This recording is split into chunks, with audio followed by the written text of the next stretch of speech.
یہ پختہ عزم کر کے اٹھیں کہ آج ہم خود بھی اور اپنی اولاد کو بھی، اپنے دوستوں کو بھی، میرے والد گرامی فرمایا کرتے تھے جس سے دوستی ہو نا اس کی انگلی پکڑ کے دین کی راہ پہ لے آؤ، یہ دوستی کا حق ہے۔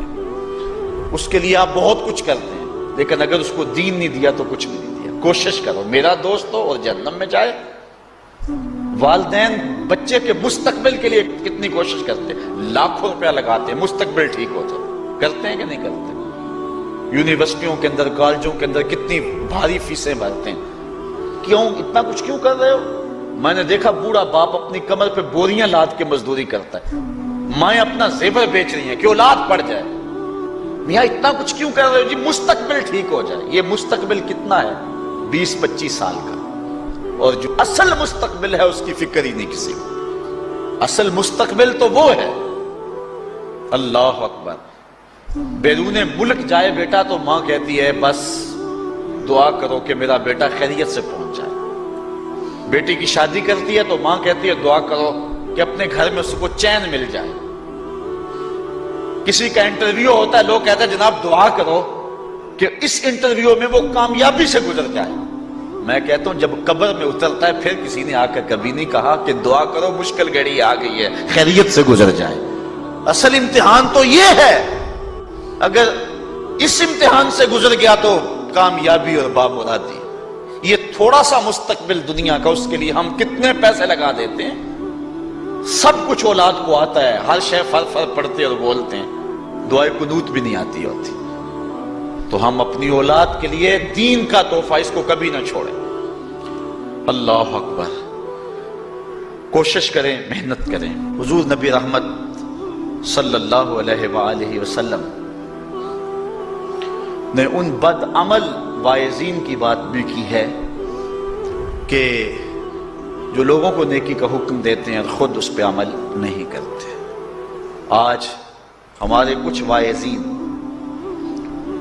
لوگوں کو تو واعظ و تلقین اور نصیحت کرتے ہیں اور خود نماز میں سخت سستی کا ارتکاب کرتے ہیں، اور جس سے قوم کے اندر نماز میں سستی عملاً پیدا ہو جاتی ہے۔ کوئی عرس کی تقریب ہو، کوئی محفل نعت ہو، کوئی جلسہ ہو، کوئی شادی کی تقریب ہو، نماز کے وقت کا پورا پورا خیال رکھا کریں اور اس بات کا لحاظ رکھا کریں۔ بلکہ ہمارے ہاں ایک عجیب سا فیشن ہے اور عجیب سی بات ہے، میں بڑا حیران ہوا کرتا ہوں کہ عشاء کے بعد جب جلسے ہوتے ہیں نا ہمارے مساجد کے اندر، تو مغرب سے اعلان شروع ہو جاتا ہے آج رات فلاں صاحب خطاب فرمائیں گے، اور پھر جب نماز عشاء ہوتی ہے تو ہمارا نقیب محفل کھولتا ہے لاؤڈ سپیکر اور وہ اعلان کرتا ہے حضرات جماعت ہو چکی ہے، اب مسجد میں آ جائیں۔ یعنی یہ نماز کو ہلکا کرنے والی بات ہے۔ انہوں کو کہا جا رہا ہے کہ بلکہ بعض تو کہہ دیتے ہیں جس کا تمہیں ڈر تھا وہ گزر گئی ہے، اب آ جاؤ۔ کیا لینا ہے جلسے میں آ کر اگر نماز ہی نہیں پڑھنی ہے تو؟ ممبر و محراب کے جو ذمہ دار ہیں ان سے جو ہے وہ عجیب و غریب قسم کی جو ہے وہ حرکات سکنات سرزد ہو رہی ہیں۔ یہ جو جہل نقیبوں کا ایک غول آ گیا نا، یہ بھی ایک بہت بڑی مصیبت ہے۔ ایک تو بے تحاشا القاب، دوسرا دین کی روح سے ناآشنائی۔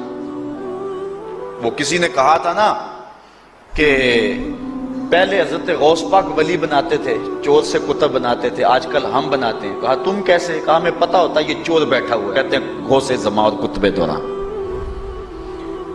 بے تحاشا اور بے تکا انداز، اور پھر دین کی روح سے یہ ناآشنائی کہ باقاعدہ اعلان ہوتا ہے جناب جماعت ہو چکی اب تو آ جاؤ۔ تو کیا کرنا ہے ساری رات جاگ کے اگر عشاء کی نماز ہی نہیں پڑھی تو نماز کو ہلکا کیا گیا ہے۔ اسی طرح جلسہ لمبا ہو رہا ہے اور نماز کا وقت سکڑ رہا ہے۔ ان چیزوں کا التزام کرنا ہے، ہم نے کوشش کرنی ہے۔ اور یہ بھی ایک مصیبت ہے کہ دربار بڑا اونچا ہے اور مسجد کے اندر جانوروں کی بینٹیں پڑی ہوئی ہیں۔ حیثیت تو مسجد کی ہے، دربار کی تو ثانوی حیثیت ہے۔ دربار پہ 3 کروڑ روپیہ لگا ہوا ہے اور مسجد میں چٹائیاں بھی موجود نہیں۔ اپنے بھی خفا مجھ سے ہیں بیگانے بھی ناخوش، کہ زہر حلال کو کبھی کہہ نہ سکا کند، بات وہی کہتا ہوں سمجھتا ہوں جسے حق، میں ابلہ مسجد ہوں نہ تہذیب کا فرزند۔ بے تحاشا اور بے تکا انداز، اور پھر دین کی روح سے یہ ناآشنائی کہ باقاعدہ اعلان ہوتا جناب جماعت ہو چکی اب تو آ جاؤ. تو کیا کرنا ہے ساری رات جاگ کے اگر عشاء کی نماز ہی نہیں پڑھی تو نماز کو ہلکا کیا گیا ہے.